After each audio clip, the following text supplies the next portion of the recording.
It's been a long time since I've showed my face. Hello. Before we get into this, I feel like I need to be transparent with you guys. Ubisoft reached out to me when I started making Assassin's Creed Valhalla videos in 2020. And since then, I've gotten to travel to their studios, play Valhalla and Mirage early, interview some of the people working on the games. It's pretty clear to me that they trust me on some level to speak my mind, even when I clearly speak up when I don't like one of their games. But I understand if you're like, hey, that's like way too close, you're too close to them to, be objective, whatever. That's totally fair. That said, Assassin's Creed Shadows just got delayed again to March. And hey, that's not necessarily bad news. Delays are pretty normal these days, and once you've done it once, it's kind of not a big deal if you do it again. They're taking more time to make the best game possible, and I think everyone can agree that's a good thing. On the other hand, this is Ubisoft we're talking about. They may have had the worst year in 2024 of any publisher ever. And that's relevant to this video, so we're gonna run through exactly what happened in 2024. In January, Prince of Persia came out to strong critic reviews, but it just didn't sell a lot of copies. I started it, enjoyed the time I played it, but I didn't finish it. In February, Skull and Bones came out and felt like an undercooked mobile game. Ubisoft declared it a quadruple A game, which kind of felt like the alley-oop to the windmill tomahawk 360 dunk that everyone took on the game. For a project that was in development for so long and went through multiple reboots, it was just a high-stakes game that didn't deliver. In April, a pretty trusted Ubisoft insider declared that Watch Dogs as a franchise is dead, which kind of makes sense after Legion didn't sell super well. Personally, I thought the idea of Play As Anyone was really cool, but in practice, it was hard to kind of connect to the story, and there wasn't enough there to keep me playing. In May, the next Division game, Division Heartland, got canceled. I actually got to play test this early and give feedback, and yeah, it just didn't hook me. In July, Avatar got a DLC expansion. If that was news to you, then join the club. I feel like I saw nothing about this. To be fair, that's most DLC, but at the same time, I feel like the original game just disappeared from everyone's collective consciousness, and it's only been out for a year. In August, Star Wars Outlaws came out to some technical issues that certainly affected my experience with the game. I ended up liking the story by the end, but yeah, the gameplay and the stealth issues ended up affecting my experience as a whole. And Ubisoft themselves admitted that this game also underperformed their expectations. In September, Ubi delayed Assassin's Creed Shadows to 2025, citing the need for more time to polish the game to make it as good as it can be. This, of course, stirred up more controversy that started when they announced the game, the anti-woke, anti-DEI people, which of course nobody should be taken seriously, for being honest. In October, they launched a really weird-looking NFT game called Champions Tactics. No, I'm not even kidding. This is a real thing that exists. Also in October, there were widely reported rumors that Ubisoft was looking to sell, considering how badly their year had been going so far. And then in December, they announced that they're shutting down X-Defiant, which was supposed to be this big COD killer, competitor in the multiplayer FPS space. It was well received in the beginning, but like most live service games that aren't Fortnite, interest faded over time. I'm probably missing a few things, but I feel like that paints the picture pretty well. Not everything is awful. I mean, Rainbow Six Siege is just quietly very successful and always has been, but that's about it. It's hard to call 2024 anything other than a pretty big failure for them. Which brings us to Assassin's Creed Shadows. This game has to be good. I don't listen to earnings calls and I don't look at stock prices, but Shadows feels like a boomer bust situation to me. I don't know how a company that employs 20,000 people around the world can survive a bad Assassin's Creed game. Fortunately, I do think there's plenty of reasons to believe that Shadows will sell pretty well regardless of how good or bad it actually is. First is the setting. I'm pretty sure Japan is the most highly requested destination for an Assassin's Creed game since this franchise started 17 years ago. Wait, is that right? 17 years? Fuck, I am old. When you were a teenager running around the palazzos of Assassin's Creed 2, you were absolutely daydreaming about a Japanese Assassin's Creed game. Don't lie to me, you absolutely did. Ninjas, shinobis, they just go hand in hand with the stealth-focused, parkour-heavy gameplay. The West has a fascination with Japan in general, and even then, this is an international franchise with fans everywhere. I'm pretty confident that many people will play this game simply for the fact that it's set in Japan. The second reason, Assassin's Creed is a really strong brand. While Ubisoft has lost a lot of goodwill recently, it's hard to say that Assassin's Creed itself has suffered from that. Regardless of what anyone, including myself, thinks about Valhalla, which I'm not a fan. That game made $1 billion. That's billion with a B. I didn't realize it when writing the script, but Assassin's Creed Mirage made $250 million. It might be a quarter of what Valhalla made, but that is really good for a spin-off. This franchise is a proverbial cockroach. It can't be killed. It survived Unity and then successfully reinvented itself into an open-world RPG franchise. No matter how you slice it, the last 3 games have been successful. And that's enough to get people to buy into another sequel. And then the third reason, this game is coming out at a really good time now. The new release date means it misses a really crowded February. I'm talking Kingdom Come Deliverance 2, Civilization 7, Avowed, Like a Dragon, Pirate Yakuza Hawaii, and Monster Hunter Wilds. They all come out within, or would have come out within 2 weeks of Shadows. By contrast, you look at the calendar in March and it is wide open. If this is the biggest reason they delayed the game, honestly, great move. It's probably gonna pay off. And the extra time they'll get to polish this game should make a difference too. After Star Wars Outlaws came out pretty buggy on launch, they're gonna really wanna make sure they get it right this time. So those were all of the reasons why I think the game will do fine financially. But will it be good? It's important to note that games don't have to be good to sell well. 4 of the top 10 best-selling games of 2024 were sports games. And I'm sorry if you like sports games, but you have to realize that those don't sell well because they're good. Shadows doesn't have to be good to sell well, but I think it needs to be good for the future of this company and this franchise. Because if it isn't, this thing could snowball even further and further and turn into a disaster. So for the rest of the video, we're gonna look at everything we know about Shadows so far. The good, the bad, and unfortunately the ugly. Let's start with this story. The game takes place in late 16th century Japan. The historical context for the world, like what's going on, is unification. After centuries of war between competing clans, 3 powerful daimyos united into one central governing body for peace and prosperity. Similar to Assassin's Creed Syndicate, this game has dual protagonists. You've got Naoe and Yasuke. Naoe is a shinobi, and she's the fictitious daughter of Fujibayashi Nagato,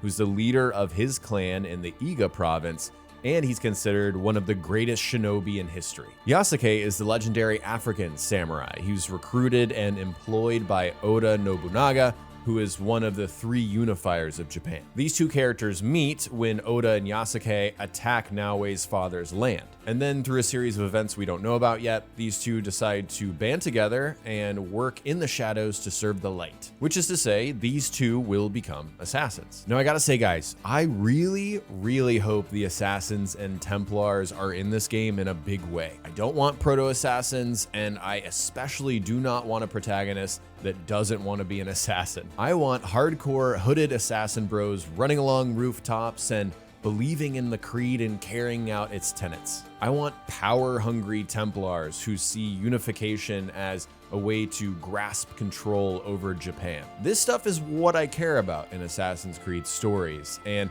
the fact that the games have been skirting around calling them assassins and doing this other stuff for so long, I just need it to be more deliberate. If this is the direction they decided to go in, it will make me a very happy fan. Now we should talk about the whole dual protagonist thing, because for me, it's never really quite worked. When there's 2 main characters, I tend to lead towards one or the other. Evie, for example, in Syndicate, so much more interesting to me than Jacob. And it's not just in her play style, the fact that she was more stealthy, but she actually wanted to be an assassin. She had better motivations. So I'm sure you could tell that I'm probably leaning towards Naoe because she seems more like an assassin. It's hard to say now which one I'll like more, but we do know that Naoe's personality is described as fiery and passionate, while Yasuke is more reserved and thoughtful. I'm not saying only one can be interesting, both can be interesting, but again, am I going to like both of them? Are both characters going to be developed and interesting enough to force me to want to switch back and forth between them? I think it's going to be really hard to thread that needle, so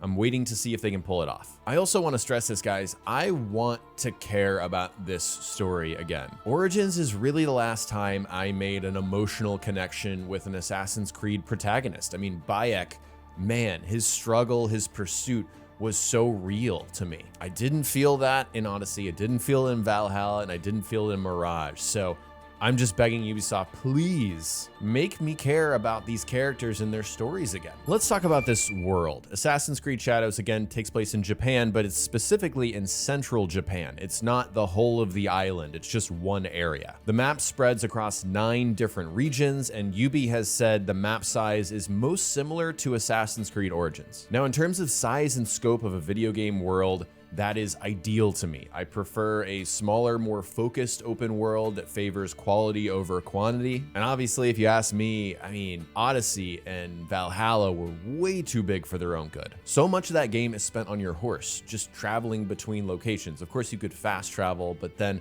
that introduces its own issues. It's just not what I wanted to spend my time doing. That said, I know the current era of this franchise is just not my cup of tea. It's not my preferred version of AC. If it were my call, I'd go back to the days of Unity, where we had one really detailed city, where you can spend the whole game on rooftops or fighting through crowds on the streets. But Shadows won't be that kind of game. I mean, the reality is the majority of this game will be rural countryside and mountains, whatever kind of terrain is in Japan. Looking at the map for this game, Kyoto and Osaka should be the largest cities during this time period. And we get a few shots of some larger cities in the trailer. They seem pretty decent in size. In the gameplay walkthrough from June, we got a glimpse of what, just walking through a pretty decently sized village is gonna look like. And I think this looks solid. I mean, there is a lot of NPCs going about their day and reacting to Yasuke. Ultimately, I think that's what I want. I want a living, breathing world. We've reached this weird point with graphics where there's diminishing returns. Like, it's not enough to just be pretty because most games look really good these days. Fortunately, I think they're addressing that with one of their big new features, which is seasons. This game's environment will change over time, which will transform like the map, the world around you as you progress through each season. Most open world games do this, but they do it by the story. So once you reach a certain checkpoint,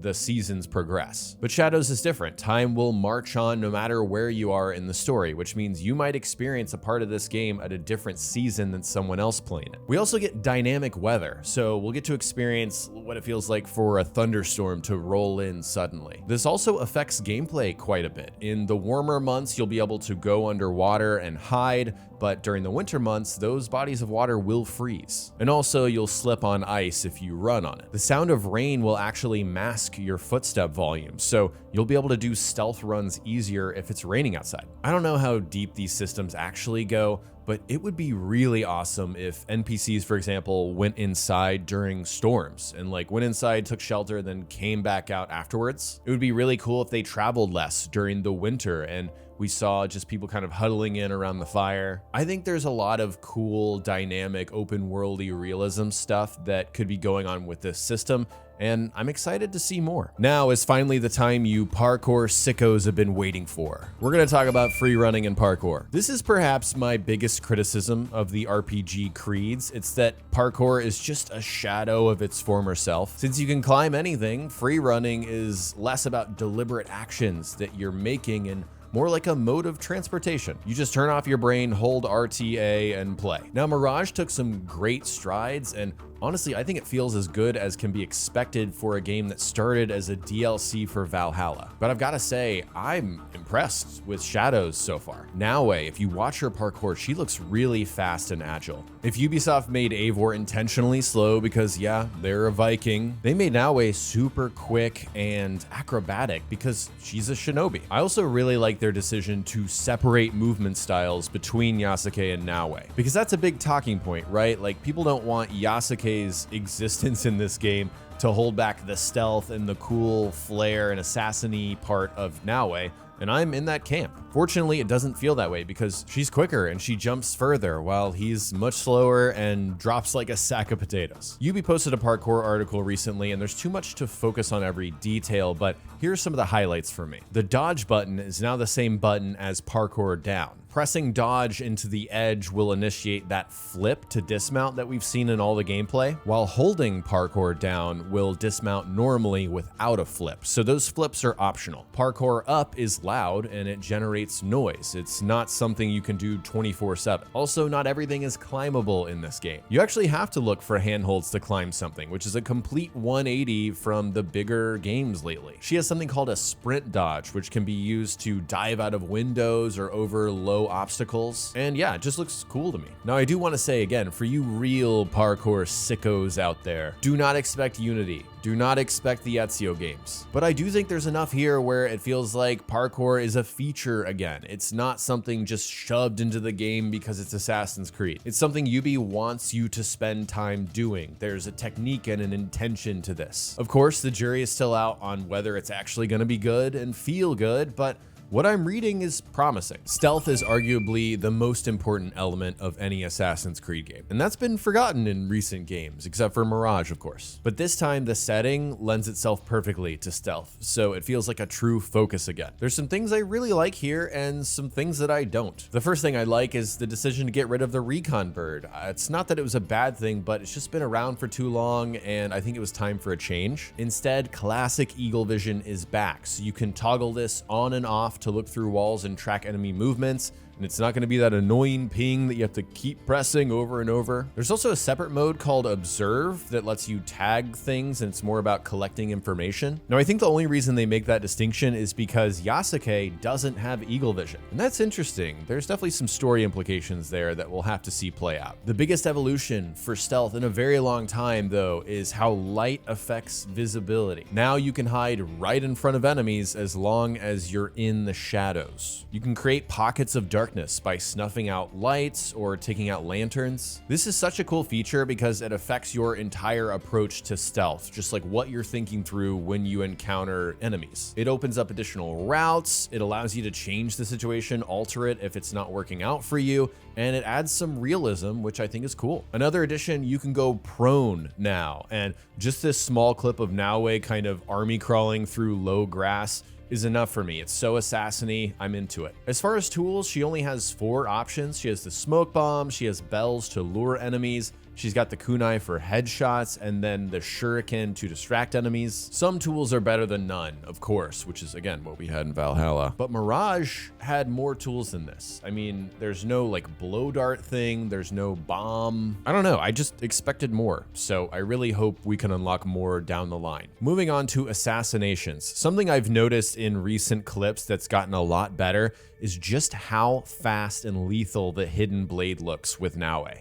Finally, the Hidden Blade hasn't really felt like the Hidden Blade, I want to say, since Origins. I mean, look how quickly she's assassinating these guys. It's just so quick. I'm really happy with this. And if you're wondering, double assassinations are back too, which, you know, thank God. Enemies are going to be smarter in this game. Servants are a new NPC type that won't attack you, but they will alert the guards if they see you. If you get detected and disappear again, enemies will search for you in pairs, not just by themselves. And that's going to make it more difficult to take them out. Samurai are smart enough to move away from smoke bombs, so you can't just smoke and assassinate them. Stronger enemies can deny assassinations depending on your Hidden Blade level, but it's worth noting that you can enable one-hit assassinations by default in the settings. Personally, I think it's more interesting for stealth the more variables that there are with enemies. As long as I can identify enemies and be like, oh, okay, I can't take that guy out with one hit and I can prepare accordingly, then yeah, this works for me. Now, Yasuke can still assassinate enemies with melee weapons, but his only dedicated stealth option is this bow if you land a headshot. And guys, this clip alone is giving me Vietnam War style Valhalla flashbacks, so I think we need to move on. Now, what's glaringly missing from this game for me, and matters a lot, is social stealth. What are we doing? There's gonna be no blending in this game, and this is annoying to me for several reasons. First off, Mirage had social stealth. It brought it back. It's proven to work in the newer games, and it was pretty fun. Why are we not building off of that? Like,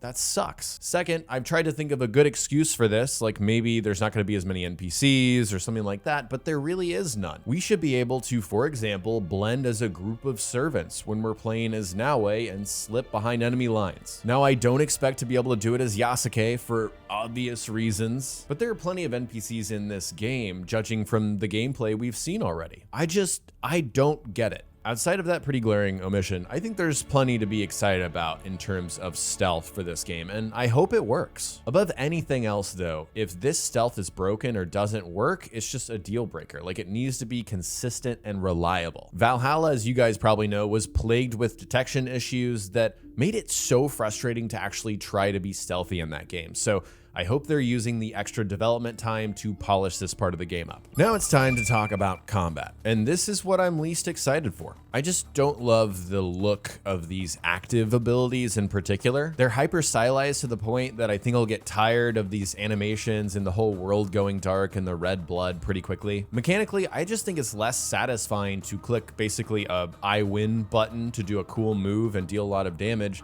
than it is to actually learn a combat system and win that way. Activating an ability in the last several games, it just like disrupts any kind of flow that I might have been having with the combat. And yeah, I'm just not a fan. On the bright side, it does seem like the core mechanics of the combat in this game have more depth. They've actually, added some stuff. Posture attacks let you charge light or heavy attacks to break through enemies who are blocking you. Doing a perfect dodge or a parry or a deflect will leave enemies in a vulnerable state for you to counterattack. Yasuke can block, parry, or dodge attacks, while Naoe can only dodge and deflect them. Naoe, though, can dodge twice without getting fatigued, and her deflect puts her behind enemies in a position to attack. Generally speaking, I like how different these two feel. Naoe is great for taking on single targets and of course in stealth, but she gets overwhelmed in large groups. While Yasuke can handle anything, but he's a little bit more slow and methodical and he can't do stealth very well. Again, the question for me though is, will I want to play as Yasuke? If I get overwhelmed as Naoe, will I be annoyed that I have to switch to Yasuke to take care of it, or will this be fun? And yeah, that's not something I'm gonna know until I play the game myself. We don't have the full picture on like progression and skills yet, but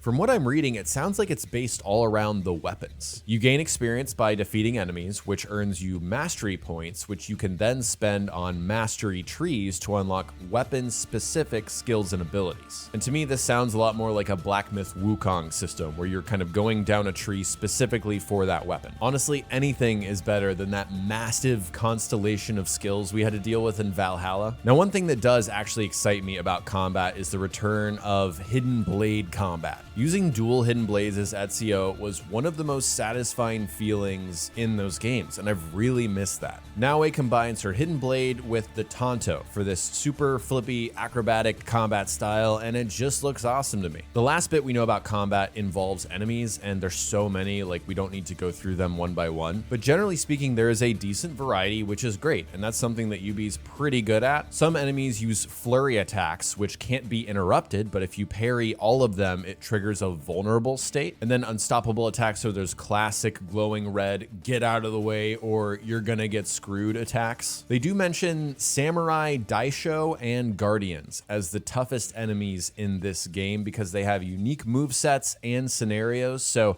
I'm really looking forward to facing those. For this last part, I want to talk about the everything else of Shadows, which is the microtransactions, the Animus Hub, and the grifters. I've been on the record since Valhalla, you can watch my videos, that I think a dedicated store page that sells armor and weapons and other cosmetics in a fully priced single player game sucks. I don't care if it's optional. I really don't. It's a problem. The more ridiculous the skins, the more they take you out of the experience, and the less ridiculous they look, the more you're wondering why they weren't included as loot in the game in the first place. Ubisoft gets away with it, and they're gonna continue to get away with it, but I feel it necessary to call out because I think it's wrong. I think it sucks and I don't think it should exist. And that should be filed under ugly. Like, the MTX in these games are ugly, they suck. Moving on, the Animus Hub is what became of Assassin's Creed Infinity, if you guys saw that a while ago. Supposedly it's a live service feature that will link Shadows and future games together and just add content over time. Now, there was a fake leak back in November that said this would have a battle pass and people lost their minds. But Ubisoft themselves have come out and clarified that all rewards on the Animus Hub will be free. There's no paid subscription or battle pass, and players will have access to regular content and missions at no extra cost. Of course, the skeptic in me is wondering like, okay, what's the catch? We'll have to find out. I've actually been hopeful that this is kind of a vehicle to make the modern day plot actually relevant again. Are they gonna go back to a point where the Animus matters? Are they gonna weave in missions where you're hunting for pieces of Eden to stop the Templars in modern day? Even I know that's a bit too hopeful, but one thing I know for sure is I don't want a new launcher, so I hope this is something you can just access within the game itself. I don't want to speculate a ton more on this because they're probably going to reveal what it is and how it works pretty soon now, but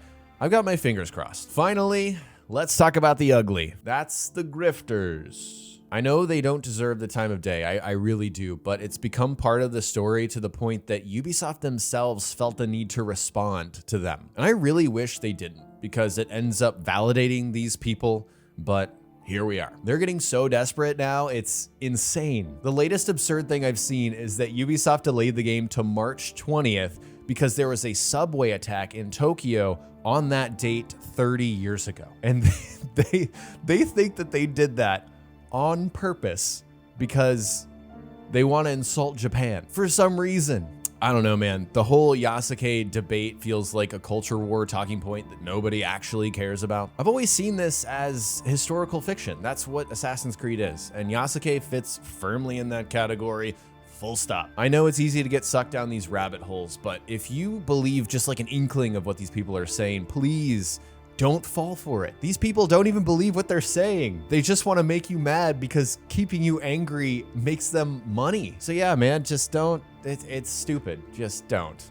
All right, enough of that. I think realistically, the one thing Ubisoft absolutely has to nail no matter what is the polish of this game. Shadows needs to be bug-free. I don't think they can afford another round of headlines that are just like, Ubisoft game broken again. After that, I think it comes down to quality, which is so subjective. I think the most true thing anyone can say about this franchise is that it's the most hated series that so many people play. Like, you log online and it's like Ubisoft evil, Assassin's Creed sucks. But then you go out into the world and so many people play it. There's just so much history and emotional baggage with this franchise. It's hard to top. And then there's the Ubisoft of it all, which, as we've talked about, it complicates everything. If they somehow miss the mark on this one, I'm gonna be legitimately shocked, because if I can be real for a minute here, I think this feels like do or die, like really. Shadows being bad could be like the Death Star level vulnerability in Ubisoft that forces them to sell or reorganize or do something. And similar to Watch Dogs, it could put this franchise on ice, which,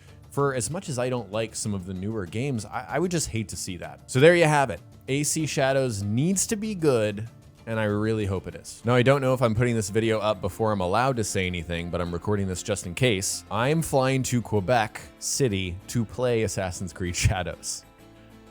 So I'll get to share that with you guys really soon. It's just, sorry, something just came over me. It's just really cool to be able to get to do this. I'm gonna interview more developers and ask them questions and just share what I think about it with you guys. So I'm really excited for it, and I hope you guys are excited for it, and tune in soon. I'll be able to share my impressions really soon. So I hope you guys enjoyed this video. If you did, remember to hit that like button. I'd appreciate it. Also, subscribe to the channel for more videos like this and ring the bell so you don't miss my next one. I don't know why that turned into a song. Thank you guys for watching, and I'll talk to you next time.